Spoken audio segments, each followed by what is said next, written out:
जय हिंद, वंदे मातरम। आईपीएल 2023 में Chennai super Kings की जो जीत हुई है वो अपने आप में काफ़ी बड़ी जीत है। एक फ्रेंचाइजी 5 टाइटल जीतने की बराबरी करती है, एक ऐसे लीडर के साथ में जो शायद अपने करियर के आखिरी पड़ाव के इतना नज़दीक खड़ा है कि बस आप उसको अंत ही मान सकते हैं। ऐसे में अगर हम चेन्नई सुपर किंग्स की सक्सेस स्टोरी को सिर्फ महेंद्र सिंह धोनी की सक्सेस स्टोरी कहें तो शायद वो गलत होगा, क्योंकि इस सफलता की कहानी में कई सारे छोटे छोटे किरदार हैं जिन सभी ने अपनी जिम्मेदारी को बखूबी अपने ही कंधों पर लिया और टीम को अपने कंधों पर आगे बढ़ाया। सबसे बड़ी बात तो ये कि जिस तरीके से पिछले आईपीएल में आईपीएल 2022 में चेन्नई की टीम ने 9वें स्थान पर अपना ये आईपीएल खत्म किया था, उसके बाद इनका वापस आना और इस तरीके से खिताब जीतना ये अपने आप में ही कई मायनों में काफ़ी महानता को दिखाता है। सबसे बड़ी बात ये कि ये ऐसा नहीं कि चेन्नई ने एक बार या 2 बार किया है, चेन्नई ने ऐसा कई बार लगातार किया है। तो ऐसे में आज के इस वीडियो में हम लोग बात करने वाले हैं, जो कि आप सुनना भी चाहते हैं, चेन्नई सुपर किंग्स की उसी सक्सेस स्टोरी के बारे में जो कि वाकई में न जाने कितने लोगों को आज की तारीख में इंस्पायर करने के लिए काफ़ी। जैसा कि गौतम गंभीर ने कहा भी कि धोनी के लिए एक बहुत ही महान, बहुत बड़ी बात है, क्योंकि 5 आईपीएल ट्रॉफी जीतना कितना बड़ा हो सकता है आप ये समझिए कि लोग तो एक भी नहीं जीत पाते। कई लोगों ने हालांकि इसको विराट कोहली के लिए एक तंज के रूप में भी देखा था। खैर, अगर हम बात करें अब चेन्नई सुपर किंग्स की, तो चेन्नई ने आईपीएल 2023 के फाइनल मुकाबले में गुजरात को हराकर 5वीं बार खिताब जीता है। महेंद्र सिंह धोनी के कप्तान के तौर पर सबसे ज्यादा बार आईपीएल ट्रॉफी जीतने के मामले में मुंबई इंडियंस के रोहित शर्मा की बराबरी कर ली। हालांकि टीम और धोनी के लिए ये अचीवमेंट कतई आसान नहीं रहा। सीएसके पिछले सीजन में 10 टीमों में 9वें स्थान पर रही थी। 14 लीग मैचों में उसे सिर्फ 4 मैचों में जीत मिली थी। वहीं इस बार भी जब सीजन शुरू हुआ तो कमजोर गेंदबाजी के कारण टीम को खिताब का दावेदार माना नहीं जा रहा था। कुछ मैचों के बाद ही इंग्लैंड के स्टार क्रिकेटर बेन स्टोक्स चोटिल होकर बाहर हो गए। वहीं तेज गेंदबाज दीपक चहर भी चोटग्रस्त हो गए। ऐसे में सवाल ये उठा कि आखिर सीएसके ने तमाम कमजोरियों से पार पाते हुए चैंपियन बनने का सफर कैसे तय किया। आज के इस वीडियो में आपको इसी बात का जवाब दूंगा। दरअसल सीएसके की कमबैक स्टोरी को और डिटेल में अगर हम जानने की कोशिश करें तो काफी सारे पन्ने ऐसे हैं जिनको कि आपको पलटना पड़ जाएगा। कोरोना काल की उठापटक के बीच 2 फेज में हुए 2021 सीजन का खिताब चेन्नई सुपर किंग्स ने जीता था। 15 अक्टूबर को दुबई में टीम ने केकेआर को 27 रन से फाइनल हराया था। 2022 में डिफेंडिंग चैंपियनशिप पर खिताब बचाने की जिम्मेदारी थी, लेकिन सीजन से पहले मेगा ऑक्शन भी होना था। ऑक्शन से पहले टीमें 4 ही खिलाड़ियों को रिटेन कर सकती थी। ऐसे में सीएसके ने अपनी चैंपियन टीम में महेंद्र सिंह धोनी, रविंद्र जडेजा, मोइन अली और ऋतुराज गायकवाड़ को ही रिटेन किया। सीएसके को रिटेंशन की मजबूरी में 2021 का फाइनल जिताने वाले फाफ डुप्लेसिस समेत Robin Uthappa, Ambati Rayudu, Dwayne Bravo, Shardul Thakur, Deepak Chahar, Suresh Raina, Imran Tahir, Lungi नडीरी और मिशेल सेंटनर जैसे प्लेयर्स को रिलीज करना पड़ा था। 12 और 13 फरवरी 2022 को हुए मेगा ऑक्शन में टीम ने अपने पुराने खिलाड़ियों को वापस लाने की कोशिश करी। सीएसके ने रायडू, ब्रावो, चहर और सेंटनर को खरीद भी लिया, लेकिन बाकी प्लेयर्स को टीम में शामिल वो कर नहीं सके। 2022 के मेगा ऑक्शन से पहले धोनी ने टीम मैनेजमेंट से कहा था कि वे उन्हें रिलीज कर ऑक्शन में कम कीमत देकर खरीदें, ताकि टीम के पास बेहतर खिलाड़ियों को खरीदने के लिए पैसा रहे।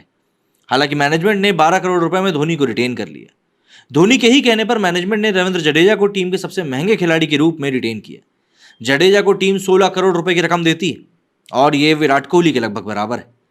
सीजन शुरू होने से पहले ही धोनी की सलाह पर मैनेजमेंट ने जडेजा को टीम का नया कप्तान भी बनाया। मैनेजमेंट का प्लान था कि धोनी की रिटायरमेंट से पहले उनकी मौजूदगी में नया लीडर तैयार किया जाए, लेकिन जडेजा को कप्तान बनाने का प्रयोग बुरी तरह से फेल हुआ।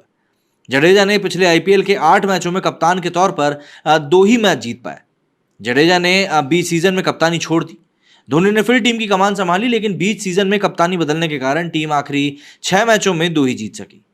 14 मैचों में महज 4 जीत के बाद आंकड़ा 8 अंक को ही टच कर पाया और ऐसे में चेन्नई टेबल पर 9वें स्थान पर रही। आईपीएल में ऐसा दूसरी बार ही हुआ था कि सीएसके प्लेऑफ के लिए क्वालिफाई करने से चूक गई। धोनी के पास ऑप्शन था कि वो रिटायरमेंट ले लें और सीएसके को अपने हाल पर छोड़ दें। हालांकि उन्होंने ऐसा किया नहीं। धोनी ने 2023 में भी खेलने का फैसला लिया और टीम की कप्तानी भी अपने हाथों में ली और यहीं से सीएसके की कमबैक स्टोरी एक बार फिर से शुरू हो गई। बीच सीजन कप्तानी छोड़ने के बाद जडेजा और सीएसके मैनेजमेंट में अनबन की खबरें सामने आने लगी थी। रिपोर्ट्स में दावा किया गया कि मैनेजमेंट जडेजा को कप्तानी के साथ टीम से भी निकालना चाह रहा है, क्योंकि जडेजा ने बगैर मैनेजमेंट से चर्चा किए ही कप्तानी छोड़ दी थी। इंजरी और अनबन के चलते वो सीजन के 10 मैच ही खेल सके थे। ऐसे में सीजन खत्म होने के बाद धोनी ने जडेजा और मैनेजमेंट से चर्चा करी। उनके ही कहने पर 2023 सीजन से पहले सीएसके ने जडेजा को फिर से रिटेन कर लिया। जडेजा ने मैनेजमेंट से अनबन की खबरों का खंडन कर दिया। 2023 आईपीएल से पहले टीम के कैरिबियन ऑलराउंडर ड्वेन ब्रावो ने रिटायरमेंट का ऐलान कर दिया। सीएसके ने ब्रावो को बॉलिंग कोच बना दिया, लेकिन उनकी जगह एक ऑलराउंडर को टीम से जोड़ना जरूरी था। ऑक्शन में टीम ने फ्यूचर कप्तान के रूप में 16.25 करोड़ रुपए में इंग्लैंड के बेन स्टोक्स को खरीदा। रॉबिन उथप्पा बल्लेबाजी में जो रोल निभाते थे उसके लिए अजिंक्य रहाणे को खरीदा गया। श्रीलंका के मथीश पथिराना और महीश तीक्ष्णा को टीम में मेगा ऑक्शन में खरीदा और नए सीजन से पहले रिटेन कर चुकी थी। 2022 के खराब सीजन के बाद नए सीजन में सीएसके ने तय किया कि धोनी ही इस बार कप्तानी करेंगे। टीम का पहला ही match defending champion Gujarat Titans के खिलाफ अहमदाबाद में हुआ। टीम 5 विकेट से मैच हार गई, लेकिन धोनी ने 7 बॉलों पर 1 चौका और 1 छक्के की मदद से 14 रन बनाए। अगला मैच सीएसके के होम ग्राउंड चेपॉक पर एलएसजी के खिलाफ था। चेपॉक में टीम 4 साल बाद उतरी। फैंस की डिमांड के बाद भी धोनी 8वें नंबर पर बैटिंग करने उतरे, लेकिन उन्होंने 3 ही बॉलों पर 2 छक्के के सहारे 12 रन बना दिए। टीम आखिरी में 12 रन से ही मैच जीत पाई। उतार चढ़ाव से भरे शुरुआती मैचों के बाद एक चीज साफ थी कि धोनी सीजन में फॉर्म में है और अपनी शुरुआती दिनों की तरह लंबे लंबे सिर्फ छक्के मारने के मूड में दिखाई दे रहे हैं और कुछ भी नहीं। गुजरात के खिलाफ पहला मैच खेलने के बाद power play specialist Deepak Chahar चोटिल हो गए। वहीं दूसरे मैच के बाद ऑलराउंडर स्टोक्स भी टीम से बाहर हो गए। पथिराना और महीश तीक्ष्णा इंटरनेशनल क्रिकेट में बिजी होने के कारण उस समय तक टीम से जुड़ नहीं पाए थे। ऐसे में पहले मैच में बॉलर्स 189 रन का स्कोर डिफेंड कर नहीं सके। दूसरे मैच में भी चेन्नई के गेंदबाज पिटे और 205 रन खा गए थे। तीसरे मैच में पिच धीमी थी, फिर भी बॉलर्स ने 175 रन खर्च कर दिए। ऐसे में सीजन की शुरुआत में ही टीम के सामने चोटिल खिलाड़ी और अपने गेंदबाजों के ज्यादा रन लौटाने की चुनौती सामने खड़ी हो गई थी। टीम के चौथे मैच के बाद स्पिनर तीक्ष्ण और 5वें मैच से तेज गेंदबाज पथिराना टीम से जुड़ गए। आईपीएल के डेथ ओवरों में सबसे ज्यादा 95 विकेट ले चुके ब्रावो के रिटायरमेंट के बाद सीएसके के सामने डेथ ओवरों में अच्छे गेंदबाज को सामने लेके आने की एक बहुत बड़ी चुनौती थी। धोनी ने श्रीलंकाई दिग्गज लसित मलिंगा के बॉलिंग एक्शन की तरह गेंदबाजी करने वाले पथिराना को नया डेथ ओवर स्पेशलिस्ट बना दिया। पथिराना ने सीजन में 12 मैच खेले और टीम के लिए 19 विकेट लिए। इसमें से 18 विकेट उन्होंने 16 से 20 ओवर के बीच ही निकाले। सिर्फ इतना ही नहीं, उन्होंने पूरे सीजन में महज 8 की इकोनॉमी रेट से रन दी। उनकी किफायती गेंदबाजी के कारण टीम की गेंदबाजी भी मजबूत रही। वहीं कमजोर गेंदबाजी को देखते हुए धोनी ने टीम के हर गेंदबाज के वर्कलोड को सिंपल करने का फैसला किया। वे नहीं चाहते थे कि उनके कम अनुभवी गेंदबाज पूरी पारी के लिए खुद को तैयार करें और एक्स्ट्रा प्रेशर में रहें। धोनी ने हर गेंदबाज के लिए स्लॉट तय किया, यानी कि हर गेंदबाज को पता था कि उसे पारी के किस फेज में गेंदबाजी करनी और बाकी ओवर्स का टेंशन उसको लेना नहीं। चहर की मौजूदगी में तुषार पांडे को पावर प्ले में 2 ओवर और मैच के आखिरी हिस्से में 2 ओवर डालने की जिम्मेदारी दी। तुषार के बारे में सबसे बड़ी बात यह है कि वो रन तो खूब खाते हैं, लेकिन वो विकेट भी निकाल रहे थे। उन्होंने 16 मैचों में 9.92 के खराब इकोनॉमिक रेट दिए, लेकिन टीम के लिए सबसे ज्यादा 21 विकेट निकाले। इनमें पावर प्ले में लिए गए 7 विकेट भी शामिल हैं। बाकी गेंदबाजों का प्रदर्शन भी काफी ठीक ठाक ही रहा। दरअसल जैसे कि चहर ने भी 6 मैच मिस करने के बाद वापसी करी, उन्होंने तुषार के साथ पावर प्ले में टीम की कमान संभाली और सीजन के 10 मैचों में 13 विकेट लिए। इनमें से 10 विकेट तो उन्होंने 1 से 6 ओवरों के बीच ही निकाले। रविंद्र जडेजा ने 7 से 15 ओवरों के बीच में बॉलिंग डिपार्टमेंट की कमान संभाली। 16 मैचों में 20 विकेट लिए और सभी मिडिल ओवर्स में वो मौजूद रहे। उनका इकोनॉमी रेट महज 7.5 का रहा। मिडिल ओवर्स में जडेजा को महीश तीक्ष्णा और मोइन अली का भी साथ मिला। तीक्ष्णा ने 13 मैचों में 11 और मोइन ने 9 विकेट लिए। डेथ ओवरों में तो पथिराना कमाल संभाल ही रहे थे।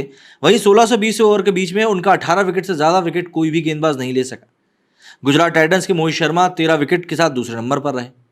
लेकिन सबसे बड़ा जो यहां पर एक पॉइंट रहा वो रहा रहाणे का ट्रांसफॉर्मेशन। टीम इंडिया और आईपीएल से लगभग बाहर हो चुका अजिंक्य रहाणे को सीएसके ने मात्र 50 लाख रुपए की बेस प्राइस पर खरीदा था। सीएसके में आने से पहले रहाणे के साथ दिक्कत यह थी कि वे अपनी इनिंग्स में मोमेंटम नहीं ला पाते थे और धीमी बल्लेबाजी करने लगते थे। धोनी ने रहाणे को उम्मीद के विपरीत अटैकिंग बल्लेबाज का रोल दिया। रहाणे का काम पिच पर सोचना था ही नहीं कि वो कैसे बैटिंग करेंगे। उनको हर हाल में तेज बैटिंग करने का निर्देश दिया गया था।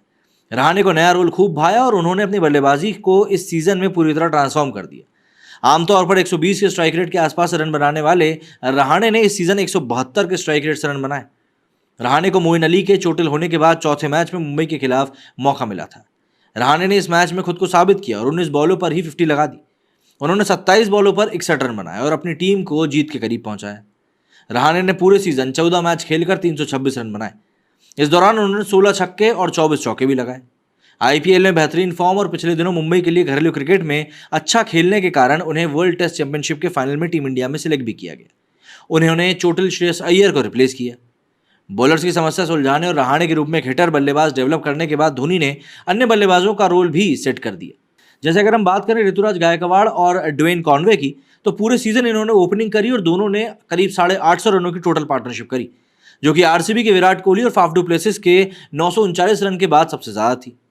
शिवम दुबे को तेज स्ट्राइक रेट के साथ बैटिंग करने और गेंदबाजों पर अटैक करने का रोल दिया गया। पूरे टूर्नामेंट के 16 मैचों में उन्होंने 35 छक्के लगा दिए। इस सीजन में उनसे ज्यादा छक्के आरसीबी के फाफ डू प्लेसिस ही लगा सके। दुबे ने 160 के स्ट्राइक रेट से 418 रन भी बनाए। अजिंक्य का रोल भी दुबे की तरह ही अटैक करना रहा। उन्होंने 172 के स्ट्राइक रेट से पूरे सीजन में टूर्नामेंट में 100 से ज़्यादा बॉलें खेलने वाले बैटर्स के स्ट्राइक रेट के मामले में 5वें नंबर पर रहे। वहीं नंबर 4 के बाद रविंद्र जडेजा, महेंद्र सिंह धोनी, अंबाती रायडू, मोइन अली पर फिनिशिंग की जिम्मेदारी रही। धोनी ने डेथ ओवर्स में सीएसके के लिए सबसे ज़्यादा 10 छक्के लगाए। जडेजा ने सीजन में 11 चौके और 9 छक्कों की मदद से टीम के लिए अहम पारियां खेली। वहीं रायडू लीग स्टेज में कुछ खास नहीं कर सके। वहीं मोइन का बाकी बैटर्स के अच्छे फॉर्म के कारण ज़्यादा मौके नहीं मिल पाए। सीएसके सीजन में इकलौती ऐसी टीम रही जिसने टूर्नामेंट के 12 मैचों में अपनी प्लेइंग 11 और इम्पैक्ट प्लेयर में कोई बदलाव नहीं किया। शुरुआत में कुछ खिलाड़ी चोटिल हो गए, वहीं कुछ खिलाड़ी नेशनल टीम के मैचों में बिजी थे। इसी कारण सही कॉम्बिनेशन सेलेक्ट करते टाइम बन नहीं पाया, लेकिन सभी प्लेयर्स जैसे ही अवेलेबल हुए उसके बाद एक राइट कॉम्बिनेशन बना, उसको बदला ही नहीं गया। बॉलिंग के मुकाबले टीम की बैटिंग ज़्यादा स्ट्रांग थी। ऐसे में टीम ने सीजन के बीच ही अपनी बॉलिंग भी मजबूत करी, जिसके सहारे सीएसके ने शुरुआती 7 में से 5 मैच जीत लिए। लेकिन टीम को 8वें और 9वें मैच में हार का सामना करना पड़ा। वहीं 10वें मैच बारिश में धुल गया, यानी टीम को 3 मैचों में जीत नहीं मिल सकी।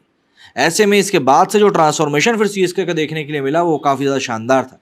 चाहे वो धोनी की कप्तानी की बात कर लें हम लोग, चाहे वो खिलाड़ियों का एटीट्यूड बदलने की बात कर लें, हर तरीके से सीएसके हर एक मौके पर फिट बैठती हुई दिखाई दी।